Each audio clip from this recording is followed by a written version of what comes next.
Okay, so lewdness in Fire Emblem. So, not necessarily a topic of a video I wanted to make, but still, it is important to highlight that yes, even though Fire Emblem has more and more focused on such of these things that it is ultimately still important, I think, to establish the fact that while there hasn't actually been any mention of the word that you see on screen right here, there's certainly been plenty of lewdness, in more recent times, more open lewdness, but of course, throughout the series there have been moments and stuff that, have been associated with this general type of thing, and ultimately separate lewdness from, love, at least in terms of humans, because in some sense they do sort of go hand in hand, and in a lot of senses they do not go hand in hand, but at the same time, though, the fact that Fire Emblem hasn't actually ever really mentioned the birds and the bees, I want to see what type of, relationships and other weird, moments in the series, and how they, how they're portrayed, and some of the weirdness that surrounds it. So let's just get into it. So love, it is an important part of Fire Emblem, I guess you could sort of put it. Of course, the fire in Fire Emblem, I guess.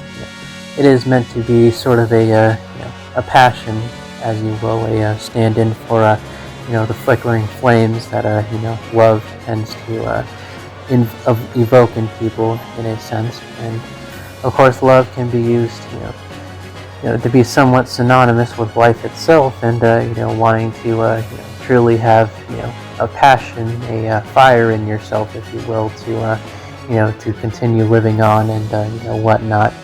And fire and love, they can somewhat be used interchangeably depending on how you want to look at it. But of course, obviously in Mystery of the Emblem, we do start to see some of that passion being put into work, mainly with the theme of love, and the very soft and somber situations that occur in that game, such as with Metalis, Minerva, and eventually Maria, of course, as well, and how much they truly did care for each other, but so many different circumstances, and Metalis' stubbornness cost them greatly in terms of being a loving family and whatnot. And of course, where the theme of love is used again in the final chapter of that game to break the clerics out of their complete trances, or once they talk to the people that they love the most directly, and that causes them to gain their consciousness back again, and basically gives them new life, as you would put it. But of course, speaking to the ones that you love, that is certainly a way to find the passion, the courage to keep living. But ultimately, in Mystery of the Emblem, before we're introduced to any of that, we of course are introduced to the Chapter 1 village, the one that mentions the young girls getting kidnapped by General Lang of the occupying army, who's already pretty much, put down a rebellion in Grust that he most likely started himself, but that he most likely was the reason for the rebellion in the first place. But of course, the idea is that Lang kidnapping all these young girls and doing what to them, unspeakable horrors, as you would put that, or something to that effect. But you get the point. He's doing some very bad things to these young girls, and that is, of course, by nature, a part of warfare. But of course, it is getting into the territory of lewdness. Now,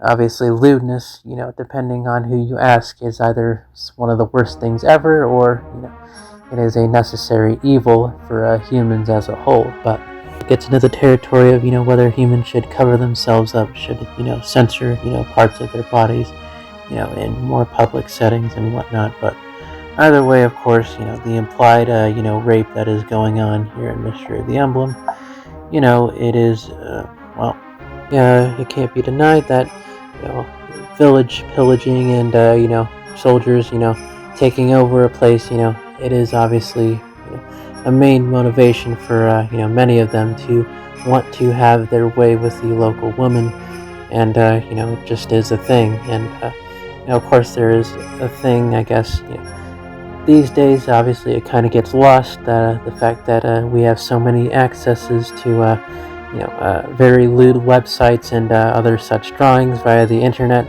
But even before that, we have, of course, magazines and other printed works and such. And obviously, before that, the peoples of the world didn't exactly have that type of stuff. So if they wanted to get their lay lewd, sort of feeling, as you would put it, they would either have to do things, maybe more forcefully, or try to try to hopefully have girls or other types of peoples that they liked to look at them and kind of hopefully play nice with their words, or talk a good game, and they could eventually get what they want in the bedroom. But of course, obviously these soldiers, some of them may not have had the best opportunities to get their fill, as you would say, and ultimately there's a lot of other things like abuses in childhood homes, and other tough working conditions and whatnot, and testosterone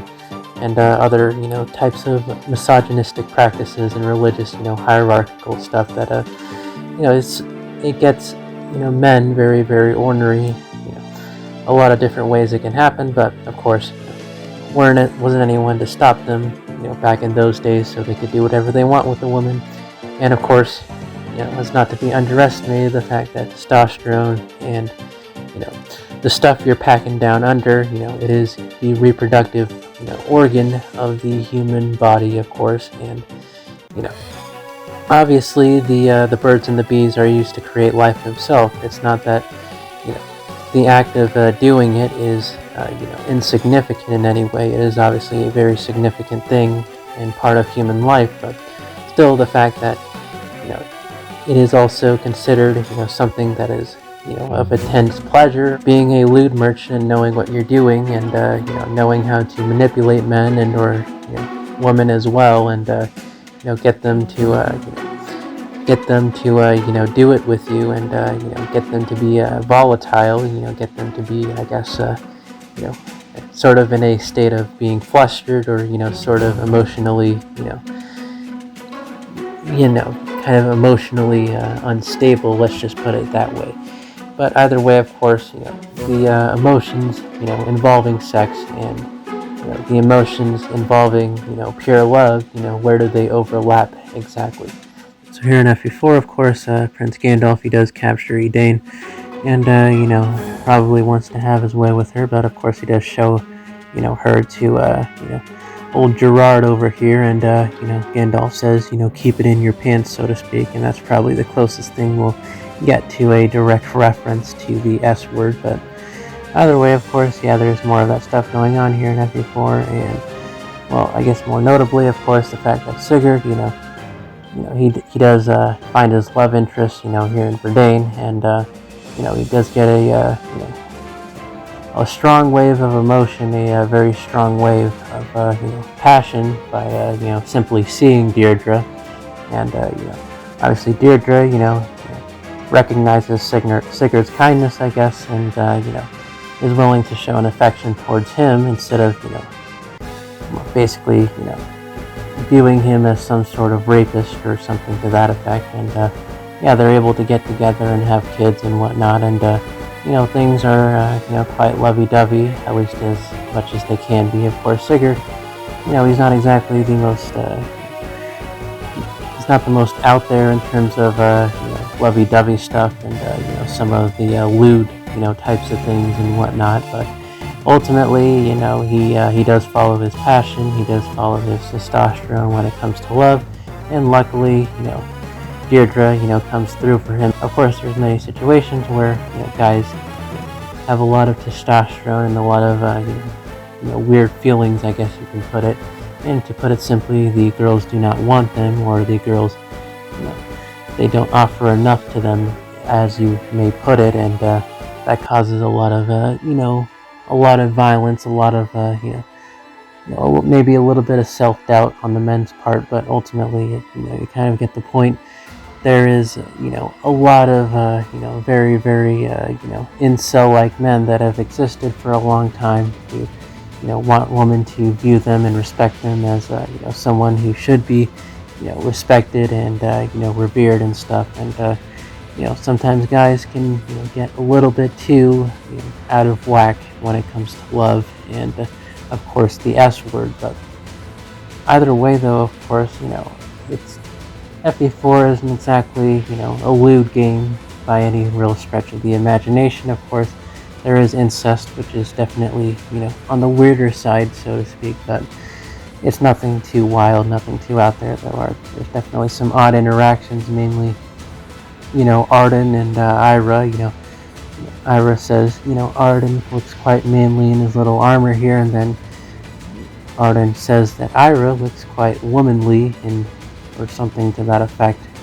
And Ira just kind of takes that as a weird compliment, I guess, sort of. I don't know, it's just kind of a weird lovers interaction. But so Waka says she can have a bit of an attitude, mainly towards Elliot, but also, of course, Beowulf, who comes off as an absolute cur to her at first, but they smooth things out, like they do, of course. But of course, Lachesis with her older half-brother Eldigan, she does get a little bit sheepish, even coy, as you might put it, when she's talking to him, or even just thinking about him. There's obviously some stuff going on there, but of course, I guess the interesting thing is her lover conversation with Dew. She comes off as quite mad that Dew followed her all the way out to the battlefield, and she wants him to go back purely for his safety. But when Dew says, I'm not just a kid anymore, I can go into the battlefield, Lachesis says, ooh, I know you're not just a kid anymore. And yeah, she's apparently blushing, and things took a very sharp 180 just like that. This is definitely one of the weirdest written things I have ever seen. And the fact that she just gets, so animated and so blushy-tushy like that, after Dew says a couple of, nice words. I guess that is, this is a very, very weird lovers interaction, let's just say that. But there's a lot of weird lovers interactions in Fire Emblem, stuff that is, it's kind of hard to describe, but yeah, it seems very, very, forced, or either very, very, it just does not seem like something any actual lovers would ever say to each other. So there's a lot of weird stuff going on here with the whole, chapter 5, the long march to everyone's death, and Arvis himself, who, why would he want to do something like this? I mean, he obviously clearly has a strong affection for Deirdre, but geez, I mean, doing this just to steal a girl, I mean, that is, it's definitely a very odd thing to do. I mean, of course, sure, I mean, he believes himself to be some sort of martyr or something that, has to lead, the continent towards a much brighter future, but, we're not really given much details on what that future will be. And again, it's just really weird how he's completely fine with this whole brainwashing type of thing, this Deirdre submissive type of sort of ordeal, and all the little steps he took just to get Sigurd roasted, like a finely diced and well salted, well paprika chicken, as you would put it. But yeah, I guess there is definitely some very weird love going on between Arvis and everyone else, let's just say that. But hey, at least the Gen 2 lover conversations are a lot more wholesome. Of course, there's the whole thing with Julia and how much she deeply loved her brother and just family in general, but that obviously got stripped away for her, and that caused very strong trauma that caused her to forget a lot of stuff. Yeah, I mean, obviously love can have its strong consequences, and obviously Julia is obviously a representation of that. But let's just move on to Thracia. So there's parent and child love, of course, and that is it is a true form of love in a sense, but there is still, of course, the fundamental weirdness of the fact that, of course, the parent creates the child, manufactures them, if you will. Of course, there's nothing objectively wrong with this, but still, there's this always, sort of natural sort of, I guess, hierarchy that the parent, literally came before the child, and thus, in some retrospect, whether willingly or not, the child will inherit some of the personality or quirks of the adult that they were created from, and of course, you can create, some nice relationships between parent and children. Of course, obviously, there's very, very kind and loving ones, but of course, again, there is still a weirdness about it all. But of course, that doesn't necessarily fully apply to Abel in Thracia. Of course, being Bridget, who lost her memories and forgot who her own children were, but she went on to adopt Nana and Marita, of course, and obviously Marita was in slavery and stuff, and she freed Marita and stuff, and obviously their bonds are very, very strong and iron tight. But still, it's a nice little love to think about. But of course, it's overshadowed by the fact that Avel gets turned into stone, and all of her burdens are instantly erased and left out to dry, as you would put it. And obviously, Marita and Nana and everyone else are left to fend for themselves. And there's a thing with parents having being burdened by their children. Of course, I don't think that's how Avel felt, but sometimes children can be very incompetent, and the weight of the world, as you would put it, can feel like it's crashing down on you when you have a responsibility to a children.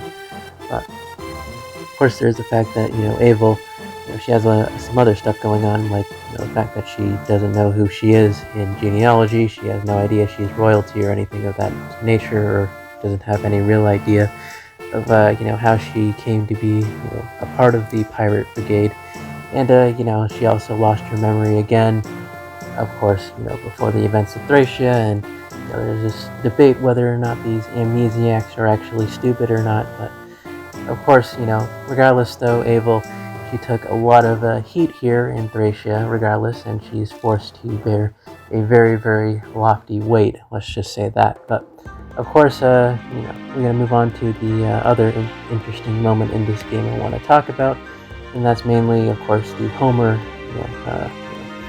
This character, he has like 2 lines of dialogue, but of course they are definitely interesting in the fact that he does reference the LGBT side of things as well. The whole parental love and potential burdenship, that'll come up later, but either way, moving on. Of course, there's the, whole translation thing, is this meant to be an actual reference to, the LGBT, side of things, or is it just kind of a weird little one-off gaffe from, the Project Exile? But, you kind of get the point. There is definitely some, hinting of some lewd things going on here. And not just, your typical type of lewd stuff. You kind of, sort of get the picture, especially looking at his artwork here, in the TCG, as well as, just his general demeanor. But either way, of course, whether or not, Homer actually, would swing that way, still getting this type of vibe from a Fire Emblem game, especially one that takes itself relatively seriously as this one, there's certainly something to be said about that. And, props to Fire Emblem for coming out of the closet, before Y2K, as you would put it. But either way, so this video will have to be cut short, but still it is important to keep in mind, of course, the odd, sort of, relationship between lewdness and love. But either way, of course, Merry New Year, post-Christmas, yada yada, as much as you can get out of that type of stuff. But either way, of course, toodaloo, foolaloo, for the la and yeah.